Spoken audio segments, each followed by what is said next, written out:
saya melihat di sini hampir di setiap momen ya. Jadi kita bilang bahwa Pak Ganjar ini mengeluarkan ekspresi yang disebut dengan kontem.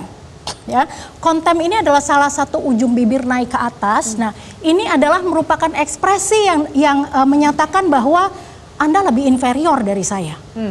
Ya, jadi ada satu kebanggaan yang berlebihan, walaupun secara verbal tidak. Underestimate kah?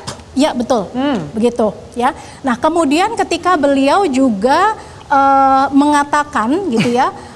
Ada tekanan-tekanan tertentu begitu ya. Jadi nuansanya yang kita lihat adalah 1 secara verbal, 3 melakukan dengan mikro yang tidak nampak atau dengan nonverbalnya. Jadi 1 dan 3 sama-sama menyerang kepada 2. Nah, bagaimana pengendalian emosinya? Jadi kalau saya melihat substansi tadi Mbak Dina sudah menjawab ya. Bahkan saya juga mau menambahkan mengenai pertanyaan-pertanyaan yang mereka ajukan ini.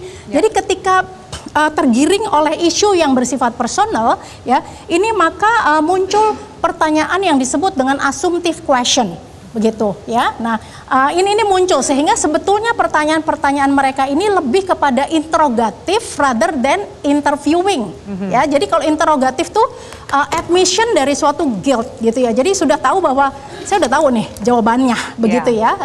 Terus kemudian kalau harusnya kan kalau dalam suatu proses dialog debat adalah just interviewing aja, menggali fakta atau melakukan deskriptif seperti itu. Nah, kemudian kalau kita lihat dari Pak Prabowo ya, seperti tadi Prof sampaikan bahwa kelihatannya tidak bersemangat, terus kemudian kondisinya lebih sakit ya, tadi mengatakan seperti itu, terlihat capek ya. Terlihat capek ya. Bagaimana dengan makro gestur yang ditunjukkan ya, memang menampakkan low power pose. Jadi berbeda dengan Pak Ganjar tadi high power pose, ini justru malah low power pose. Nah, ini juga bersinggungan juga dengan tadi dikatakan bahwa tidak berjabat tangan. Oke. Ya.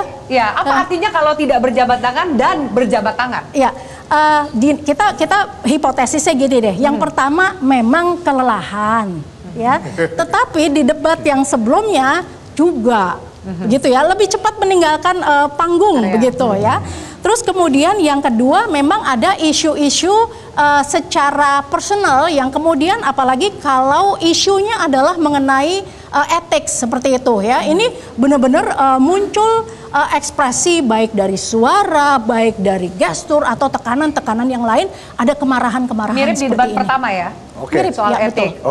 Lebih cepat meninggalkan panggung itu artinya apa, Mbak Monica? Dan juga ketika konferensi pers juga tidak menerima pertanyaan satupun dari wartawan, tanggapan dari Anda seperti apa itu, Mbak Monica? Tidak nyaman dengan kondisi atau menolak untuk memberikan jawaban, dan ternyata ini juga beresonansi dengan para TKN di belakangnya gitu. Kita melihat bahwa beliau tadi mengatakan tidak puas seperti itu ya. Memang terlihat juga ini juga yang dirasakan oleh dari ekspresi ketika Pak Prabowo menyampaikan perasaannya pada debat tadi begitu ya. Jadi ini didukung oleh pesertanya juga begitu. Nah, tadi kalau misalnya saya singgung lagi untuk Pak Ganjar, kalau ditanyain puas atau tidak, beliau menjawab tidak puas, tetapi ekspresinya menunjukkan satu kepuasan begitu ya. Tidak puas tapi senyum, beda dengan tidak puas versi Pak Prabowo. Tidak puas kalau tapi Pak Anies seperti apa Anda melihatnya? Pak Anies ini jadi secara verbal memang menyerang ya. Terus kemudian ini Mr. Lips ya, saya mengatakan seperti itu karena jadi gini, lalu setiap habis menjawab selalu ada membasahi bibir. Nah, ini hipotesisnya kita bisa mengatakan mungkin haus.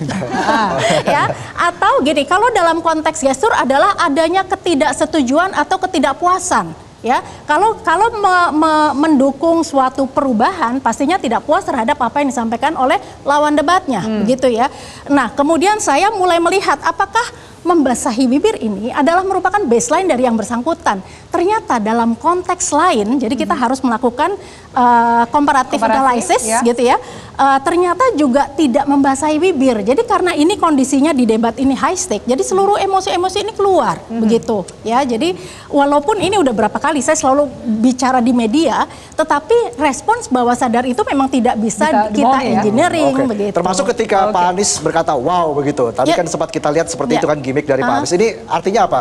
Ya, jadi Pak Anies wow, terus kemudian ada tersenyum begitu ya. Nah, senyum ini adalah yang merupakan senyum yang disebut dengan suatu kepuasan ketika pihak yang bersangkutan itu merasa bahwa dia lebih low seperti itu. Oke, baik.